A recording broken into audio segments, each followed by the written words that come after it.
kurban malah sengsara.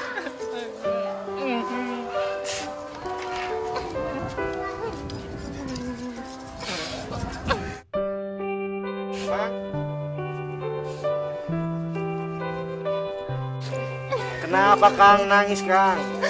Kurban sedih saya. Aduh. Harusnya tuh orang kurban itu hatinya senang, bahagia. Ini kenapa malah nangis Kang? Bahagia gimana? Yang mau kurban itu sedih sakit. Lah, emang Akang kurban apa? Tuh lihat sana. Hah?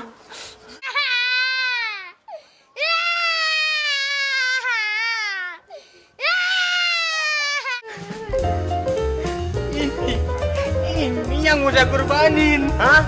Ini anak sendiri mau bapak kurbanin? Iya. Ya Allah Kang. Dulu zaman Nabi memang anaknya suruh kurban, tapi zaman sekarang tidak anaknya. Tapi kambing-kambing itu di sebelah sana itu bukan anak sendiri kurbanin. Akang ini bagaimana sih Kang? Para penjelajah hikmah semuanya, betapa kita bersyukur bahwa Allah memerintahkan kita, umatnya Rasulullah Shallallahu Alaihi Wasallam, untuk berkorban, bukan mengorbankan anaknya sebagaimana Nabi Ibrahim ketika oleh Allah diperintah untuk mengorbankan Ismail. Saat itu Nabi Ibrahim ketika malam hari bermimpi, oleh Allah Nabi Ibrahim diperintah untuk menyembelih anaknya Ismail. Belum cukup, Nabi Ibrahim belum yakin, jangan-jangan ini bisikan dari setan ini. Terus mimpi untuk kedua kalinya, mimpi ketiga kalinya berturut-turut, hingga Nabi Ibrahim pun merasa bahwa ini merupakan ilham dari Allah. Akhirnya Nabi Ibrahim pun mendatangi anaknya Nabi Ismail. Ibrahim berkata kepada anaknya, "Wahai Ismail, ayahmu mendapatkan perintah dari Allah Ismail. Ayahmu diperintah untuk menyembelihmu Ismail.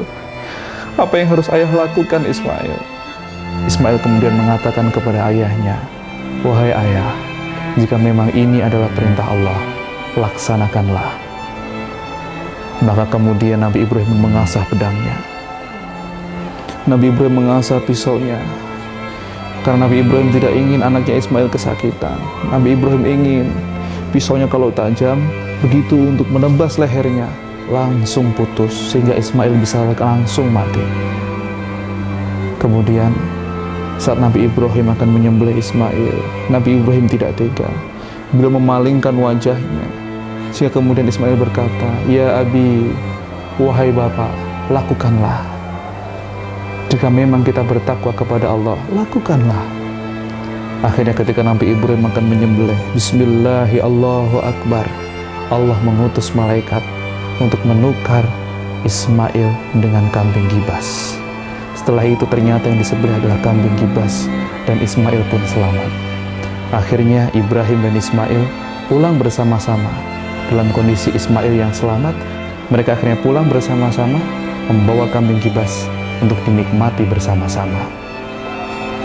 Para penjelajah hikmah yang budiman, bayangkan seandainya saat ini kita diminta oleh Allah setiap tahun untuk mengorbankan anaknya, mungkin di antara kita besok nyawanya akan terancam.